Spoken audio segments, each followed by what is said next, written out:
Flower Power. It was Halloween night on the island of Sodor.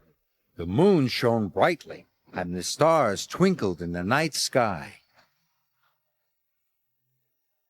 The children's Halloween party was over, but while the children slept, all the engines were kept very busy.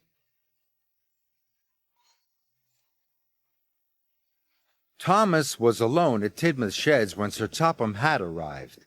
He was still in his Halloween costume.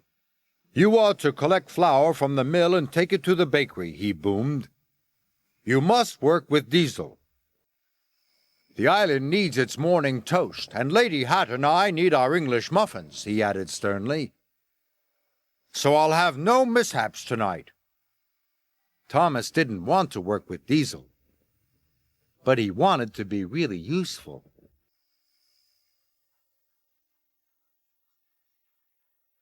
When Thomas arrived at Brendam, he couldn't see Diesel at all. Diesel was up to his old tricks. He rolled up behind Thomas and went, "Boo! Whoa!" "Trust the silly old Steamy to be scared on Halloween," Diesel sneered. "I'm not a scared engine," said Thomas firmly. "We'll see," oiled Diesel. Thomas and Diesel headed for the flour mill. Diesel teased Thomas with every click and every clack. When they arrived at the woods, Diesel cried, "It's the haunted forest!" And he called out, "Whoa, Thomas!" in a spooky voice. "Stop it," said Thomas crossly. But the breeze blew, and the branches creaked. Diesel's teasing made it seem spooky indeed. Then they came to the abandoned mine. The buildings were deserted, but they could hear a banging noise. "What was that?" cried Thomas. "Sounds like the ghost engine looking for a Steamy to scare." Well, I'm not scared," said Thomas. But he wished he felt as brave as he sounded.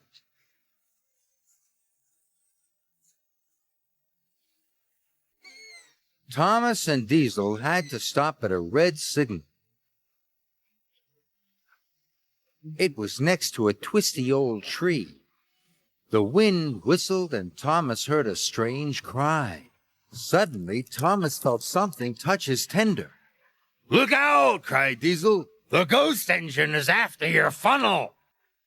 "Cinders and ashes!" gasped Thomas, and he let out a frightened peep. Scared engine," Diesel teased. Thomas was very cross with Diesel. He wanted to pay him back for all his teasing. Thomas and Diesel arrived at the flour mill. Thomas rolled up to collect the flour. Then Thomas had an idea. "We'll see who's a scared engine," he puffed. Thomas biffed the freight cars out of the way and rolled up under the chute himself. When Thomas puffed out the other side, he was covered from dome to buffer in pure white flour. "Whoa!" he said spookily. "It's the ghost engine!" cried Diesel. "It's come to get me!" "Stop!" cried Thomas. "It's just me!" But Diesel was nowhere to be seen. After Diesel had gone, the mill seemed very quiet. But there was still work to do. "The island needs its bread," thought Thomas, "and Sir Topham Hatt needs his English muffins." Thomas shunted all the freight cars into one long line, and he set off for the bakery, all alone.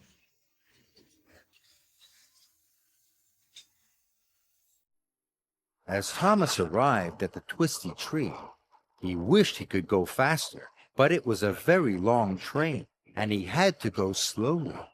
Because he was going so slowly, Thomas could see that the tree wasn't spooky at all.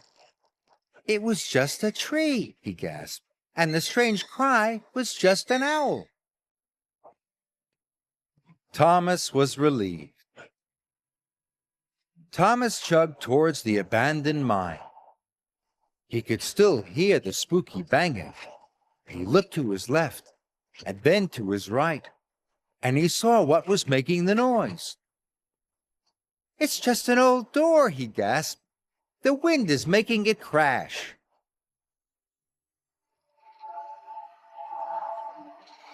Finally, Thomas reached the old woods. The breeze still blew, and the branches creaked. Thomas took a big, brave puff. But without Diesel's teasing, Thomas could see the haunted forest was actually Henry's favorite forest.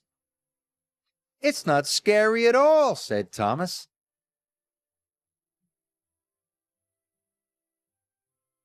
Thomas arrived at the bakery. He was tired but happy. Oh, it's the ghost engine, sir, Diesel told Sir Topham Hatt. And it's come to get me! It's not a ghost engine, boomed Sir Topham Hatt. That's Thomas. He's a really useful engine. Thomas, you have done a splendid job, Sir Topham Hatt said. You deserve an extra special washdown. Thank you, sir, puffed Thomas proudly. And while Sir Topham Hatt waited for the first batch of English muffins, Thomas looked forward to telling his friends his Diesel Halloween story. Now then, don't ask me for anything again, or I'm going to set my channel to kid-friendly. Nah, I'm never gonna do that. But seriously, stop asking me in the comments. It's getting really annoying.